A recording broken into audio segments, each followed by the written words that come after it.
Di ruang konferensi Stockholm, pejabat pertahanan Swedia berkumpul menonton Presiden Amerika Serikat berbicara tenang dan percaya diri. Dia lalu berkata sesuatu yang membuat ruangan hening. "Saya tidak butuh hukum internasional. Moralitas saya, diri saya sendiri, itu yang bisa menghentikan saya," gumam seseorang dalam bahasa Swedia. Pejabat lain bersandar dan mengusap pelipis. Selama 70 tahun, keamanan Swedia bergantung pada satu asumsi. Amerika menjamin perdamaian Eropa, tangan yang mantap di atas tombol merah. Asumsi itu baru saja hancur. Payung nuklir Asia-Lapus efektif hanya jika Amerika berniat memakainya. Dalam beberapa minggu, surat kabar terkemuka di Swedia menerbitkan editorial yang menyerukan Swedia membahas senjata nuklir secara serius. Mereka tidak meminta Prancis memperluas payungnya atau menunggu situasi tenang, tapi membahas Swedia sendiri yang membangun bom nuklir. Negara ini memperkenalkan netralitas diplomatik ke dunia dan tetap netral dalam dua perang dunia serta perang dingin karena komitmennya pada perdamaian. Apa yang berubah dan bagaimana mereka melakukannya? Tahun 2024 setelah lama netral, Swedia masuk NATO. Ini dianggap peningkatan keamanan pamungkas.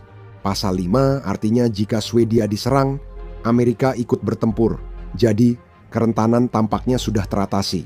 Tidak juga karena perjanjian tak membela Anda, keputusanlah yang melakukannya dan bisa berubah sewaktu-waktu. Tahun 2017 pemimpin Eropa khawatir al-Salalas meninggalkan NATO. Dulu menakutkan tapi terprediksi, sekarang situasinya lebih rumit. Amerika tidak hanya membelakangi aliansi akhir-akhir ini, tetapi juga menggunakannya sebagai alat tawar-menawar. Setelah menggulingkan rezim Maduro di Venezuela pada Januari 2026, Amerika mulai mengancam Greenland secara terbuka. Situasi ini terasa sangat absurd. Beberapa tahun lalu, saat Denmark menolak membahas penjualan Greenland setelah memerintahnya selama berabad-abad, Washington tetap bersikeras. Saat negara Nordik, termasuk Swedia, mengirim pasukan ke Greenland untuk latihan militer bersama sebagai bentuk solidaritas dengan Denmark, Gedung Putih memberlakukan tarif 10% pada mereka. Pesannya jelas, beri yang kami mau atau tanggung akibatnya. Saat itu, pemimpin Nordik mulai memikirkan hal yang belum pernah terpikirkan. Bagaimana jika aliansi berubah jadi alat tekanan? Untuk pertama kalinya dalam sejarah, intelijen Denmark resmi menyebut Amerika Serikat sebagai ancaman strategis. Mereka menyamakan Amerika dengan Rusia dan Tiongkok. Denmark sudah lama jadi sekutu setia Asia Alas sejak Perang Dunia II. Mereka pernah berperang di Afghanistan dan Irak. Kini dinas intelijen mereka memperingatkan ancaman dari Washington. Perdana Menteri Denmark juga berbicara terus terang. Ia menyatakan secara terbuka bahwa serangan ke Greenland akan mengakhiri NATO. Bukan melemahkannya, tapi mengakhirinya. Itu bukan sekadar drama, tapi peringatan bahwa struktur NATO bisa runtuh lebih cepat dari Eropa bisa menggantikannya. Lalu muncul tenggat waktu yang mengubah segalanya. Desember 2025 pejabat Pentagon diam-diam memberitahu diplomat Eropa bahwa mereka punya 1 tahun untuk mengambil alih pertahanan benua sendiri. 1 tahun bukan rencana, melainkan hitungan mundur. Ketika para pemimpin Eropa melakukan simulasi perang untuk skenario yang persis seperti ini pada musim semi sebelumnya, mereka memperkirakan mereka membutuhkan waktu 5 hingga 10 tahun untuk membangun kemampuan yang cukup. Jadi Eropa tidak hanya kehilangan beberapa tahun, tapi juga kehilangan masa depan. Swedia bergabung dengan NATO mengira mereka telah menemukan jaring pengaman. Sebaliknya, Swedia mendapati dirinya berada dalam aliansi di mana anggota terkuatnya semakin memandang sekutu-sekutunya bukan sebagai mitra, melainkan sebagai bidak di papan catur. Payung nuklir yang Swedia harapkan hanya efektif jika ada yang mau melindungi. Padahal Swedia bukan pemain baru dalam hal ini. Sama sekali bukan. Dari tahun 1945 hingga 1972, saat dunia melihat Swedia sebagai contoh utama netralitas, para ilmuwan Swedia diam-diam bekerja mengembangkan senjata nuklir. Pada akhir 1950-an, Swedia diam-diam membangun fondasi program senjata nuklir. Para ilmuwan telah memecahkan sebagian besar masalah teoretis. Desain bom yang rinci sudah ada di atas kertas, dan reaktor yang mampu memproduksi plutonium mulai beroperasi. Dokumen yang dideklasifikasi mengungkap kemajuan program itu. Pada pertengahan tahun 1960-an, Swedia tak lagi bertanya bisa atau tidak, membuat bom, tapi apakah perlu membuatnya? Dengan kemauan politik terus-menerus, senjata nuklir Swedia mungkin terwujud pada akhir tahun 1960-an. Sementara para diplomat Swedia memperjuangkan perlucutan senjata nuklir di Perserikatan Bangsa-Bangsa, para insinyur Swedia hanya berjarak beberapa bulan dari bergabung dengan klub nuklir. Jadi, mengapa mereka menginginkan senjata nuklir? Singkatnya, Swedia terjebak. Netralitas resmi berarti mereka tidak bisa mengandalkan perlindungan NATO, tetapi mereka tinggal tepat di sebelah Uni Soviet, salah satu dari dua negara adidaya. Cukup banyak rudal Iskandar di Kaliningrad untuk menghancurkan Stockholm dan senjata nuklir yang bisa mengakhiri peradaban. Posisi geografis Swedia genting, mereka butuh asuransi. Program nuklir itu jadi polis asuransi mereka, tak pernah diakui publik atau digunakan, tapi nyaris jadi kenyataan. Pada tahun 1966 pemerintah Swedia memutuskan untuk menghentikan program tersebut.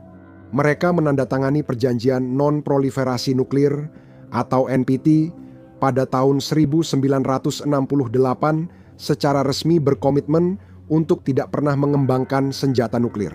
Program itu berakhir dalam beberapa tahun dan selesai pada tahun 1972. Namun, keahlian teknisnya tidak langsung hilang. Swedia masih mengoperasikan 6 PLTN yang memasok sekitar sepertiga kebutuhan listriknya. Mereka memiliki pengetahuan mendalam tentang fisika nuklir, teknologi reaktor, dan penanganan bahan radioaktif. Itu adalah pengalaman berkelanjutan selama puluhan tahun dengan teknologi nuklir hanya untuk keperluan sipil. Lalu ada juga kapal selam. Kapal selam kelas Gotland milik Swedia dikenal di dunia pertahanan karena sangat senyap. Seberapa senyap? Pada tahun 2005, Angkatan Laut Swedia disebut menenggelamkan USS Ronald Reagan dalam latihan perang, dan bukan hanya sekali, tapi beberapa kali. Seharga 2 F-18 Super Hornet, Swedia menenggelamkan kapal induk super yang harganya 60 kali lipatnya. Kapal miliaran dolar itu bahkan tak menyadari kapal selam Swedia hadir. Angkatan Laut ASEAN sangat terkesan dan jelas khawatir, sehingga mereka benar-benar menyewa salah satu kapal selam Swedia selama 2 tahun hanya untuk melatih armada mereka melawannya. Perwira Angkatan Laut Amerika harus belajar melawan ancaman yang tak terdeteksi. Anda mungkin bertanya-tanya kaitan kapal selam super senyap dengan senjata nuklir. Sebenarnya segalanya. Karena penangkalan nuklir bukan sekadar membuat bom, tapi membuktikan Anda tetap bisa membalas setelah diserang. Tantangan terbesarnya adalah memiliki kemampuan serangan balasan yang kredibel, yaitu tetap bisa membalas meski kota-kota Anda hancur dalam serangan awal musuh. Itulah yang mencegah serangan terjadi sejak awal. Jadi, secara logis, hal itu berarti tempat terbaik menyembunyikan senjata nuklir adalah di lokasi yang tak bisa dihancurkan dalam serangan pertama, seperti kapal selam yang sulit ditemukan. Swedia telah meninggalkan program senjata nuklir mereka beberapa dekade lalu, tapi mereka tetap membangun sistem penghantarnya. Mereka terus menyempurnakan teknologi yang membuat penangkalan nuklir benar-benar berfungsi. Ketika orang membahas Swedia masih punya proyek senjata nuklir peninggalan Perang Dingin, itu tidak sepenuhnya kiasan. Pengetahuan institusi, teknologi kapal selam, dan keahlian nuklir sudah ada. Pertanyaannya bukan apakah Swedia bisa membangun senjata nuklir, tapi apakah mereka mau dan cukup cepat melakukannya agar berdampak. Swedia tak panik sendiri. Negara-negara Eropa berusaha memprediksi langkah selanjutnya. Prancis dan Inggris, satu-satunya kekuatan nuklir di Eropa, menandatangani deklarasi Northwood pada Juli 2025. Untuk pertama kalinya, mereka koordinasikan operasi nuklir lewat kelompok pengarah bersama. Mereka tidak berbagi kode peluncuran, tapi kini bekerja sama secara strategis seperti belum pernah sebelumnya. Presiden Prancis Emmanuel Macron mengusulkan memperluas payung nuklir Prancis untuk melindungi negara Eropa lain. Secara teori ini ideal, namun praktiknya politisi kiri dan kanan jauh Prancis mengecamnya, menyebutnya sebagai pengkhianatan terhadap kedaulatan Prancis. Di KTT NATO, Den Haag Juni 2000, 25 anggota sepakat mengalokasikan 5% PDB untuk pertahanan pada 2035. Target saat ini 2% dan sekitar setengah anggota NATO hanya sedikit di atas itu. Ini berarti lebih dari 2 kali lipat pengeluaran pertahanan di seluruh benua. Jerman akan menaikkan anggaran pertahanan dari 86 miliar euro menjadi 153 miliar euro pada 2029. Para analis strategis menilai peningkatan ini akan melampaui total belanja pertahanan negara-negara NATO Eropa Timur yang dikenal sebagai Bucharest 9 pada 2024. Jerman sedang membangun anggaran militer setara satu benua kecil. Namun ada masalah. Perdana Menteri Spanyol Pedro Sanchez menolak target 5% karena dianggap kontraproduktif dan merugikan ekonomi Spanyol. Itu tamparan bagi negara-negara NATO lain. Jika negara mulai pilih-pilih ancaman, pertahanan kolektif bisa cepat runtuh. Polandia paling agresif. PM Donald Tusk mengatakan negaranya serius mempertimbangkan bergabung dengan payung nuklir Prancis. Presiden Andrzej Duda meminta ASA menempatkan senjata nuklir di Polandia seperti yang dilakukan di Belgia, Jerman, Italia, Belanda, dan Turki. Pada Mei 2025 Tusk dilaporkan menyatakan Polandia akan mengembangkan hulu ledak nuklir sendiri agar Eropa Timur aman dan tak terkalahkan. Jika benar, ini jelas melanggar perjanjian non-proliferasi yang ditandatangani Polandia. Namun saat Rusia jadi tetangga dan pelindungmu makin tak bisa diandalkan, perjanjian internasional terasa kurang mengikat. Segalanya makin rumit, Eropa pun sulit bersatu. Viktor Orban dari Hungaria terus-menerus merongrong keputusan bersama. Negara-negara memiliki persepsi ancaman dan keterbatasan anggaran yang sangat berbeda. Partai sayap kanan jauh bangkit di seluruh benua, banyak menentang integrasi militer Eropa. Disinilah usulan Swedia jadi cerdik. Editorial surat kabar itu tak hanya mendukung senjata nuklir Swedia, tapi juga mengusulkan senjata nuklir Nordik bersama, bahkan melibatkan Jerman. Apakah logikanya masuk akal? Jika negara Eropa yang terancam membangun senjata nuklir, akan terjadi proliferasi besar. Setelah Polandia punya nuklir, negara Baltik pun merasa membutuhkannya. Mungkin Rumania dan Bulgaria merasa tak bisa tertinggal. Sebentar lagi, akan ada belasan negara baru berkekuatan nuklir, masing-masing dengan komando, protokol keamanan, dan risiko kecelakaan atau salah perhitungan sendiri. Bagaimana jika kelompok regional malah menggabungkan sumber daya mereka? Pencegahan nuklir Nordik yang melibatkan Swedia, Finlandia, Norwegia, Denmark, dan mungkin Jerman dapat memberi keamanan regional yang kredibel. Sementara usulan ini menjaga jumlah total negara berkekuatan nuklir tetap relatif kecil, seperti yang dikemukakan dalam editorial tersebut. Risiko yang jelas dari kebijakan Washington adalah proliferasi nuklir yang meluas.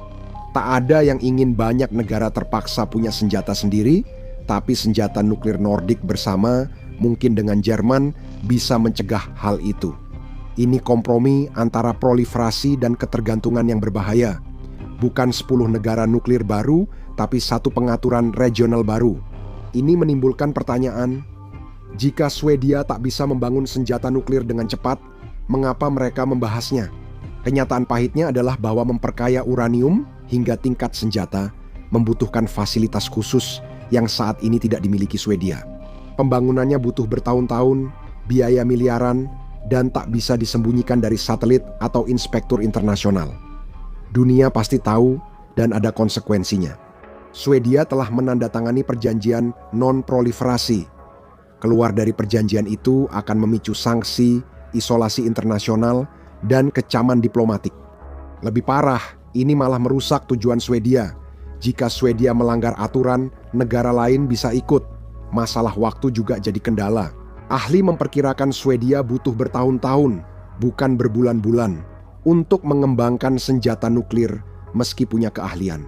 Studi teknis fasilitas Swedia memperkirakan pengembangan 8 hingga 10 tahun jika peralatan tersedia. Analis Amerika Serikat pada 1960-an menilai negara-negara seperti itu butuh hingga 1 dekade untuk memiliki senjata nuklir jika tak dibatasi perjanjian. Waktu inilah masalah utamanya. Meski dengan keahlian Swedia, proyek ini butuh bertahun-tahun, bukan solusi cepat dalam beberapa bulan. Prancis dan Inggris menghabiskan miliaran tiap tahun untuk mempertahankan arsenal yang relatif kecil. Bagi Swedia dengan 10 juta penduduk beban ekonominya sangat besar. Terutama ketika secara bersamaan mencoba mencapai target belanja pertahanan 5%, hambatan politik mungkin menjadi yang paling besar dari semuanya. Sebagian besar pemerintah Swedia menolak senjata nuklir, meski ada politisi yang tertarik. Opini publik terpecah dan gagasan ini bertentangan dengan citra diri Swedia. Opsi Nordik bersama menghadapi tantangan lebih berat. Diperlukan kesepakatan bulat dari beberapa pemerintah tentang siapa yang mengendalikan senjata, kapan digunakan, dan cara pengambilan keputusan. Menyatukan Swedia, Finlandia, Norwegia, Denmark, dan mungkin Jerman soal strategi nuklir adalah tantangan diplomatik yang membuat negosiasi Brexit tampak mudah.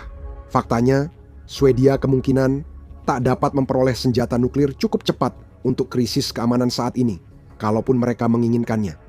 Namun, mungkin itu bukan masalah utamanya. Kembali ke ruang konferensi di Stockholm. Para pejabat itu duduk di sana karena pemahaman mereka tentang dunia baru saja dijungkir balikkan, bukan karena Swedia akan punya senjata nuklir tahun depan.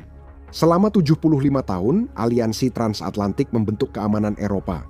Amerika memberi payung nuklir, kekuatan militer yang luar biasa, dan jaminan memungkinkan Eropa fokus pada kemakmuran, bukan pertahanan. Kesepakatan yang membangun kembali Eropa pasca Perang Dunia II itu kini tampaknya benar-benar runtuh. Ketika sebuah surat kabar nasional menerbitkan editorial tentang senjata nuklir, mereka benar-benar memaksa terjadinya percakapan yang tidak pernah dibayangkan Swedia harus dilakukan lagi. Editorial tersebut pada dasarnya mengatakan bahwa negara itu tidak bisa lagi berpura-pura, mereka harus membicarakan hal-hal yang sangat tidak ingin mereka bicarakan. Eropa sedang dipaksa untuk menata ulang keamanannya secara mendasar. Benua ini harus membangun kembali kemampuan militer yang serius dan bertanggung jawab atas pertahanannya sendiri dengan cara yang tidak perlu dilakukannya sejak 1945, bahwa Swedia membahas senjata nuklir, menjelaskan segalanya tentang betapa drastisnya pergeseran lanskap keamanan. Jin nuklir memang belum keluar dari botolnya, tapi Swedia sudah berdiri di sana dengan tangan melayang di atas sumbatnya, karena aturan lama sudah tidak terasa nyata lagi. Sekarang, silakan cek apa yang akan terjadi hari demi hari jika ACES keluar dari NATO, atau klik video ini sebagai gantinya.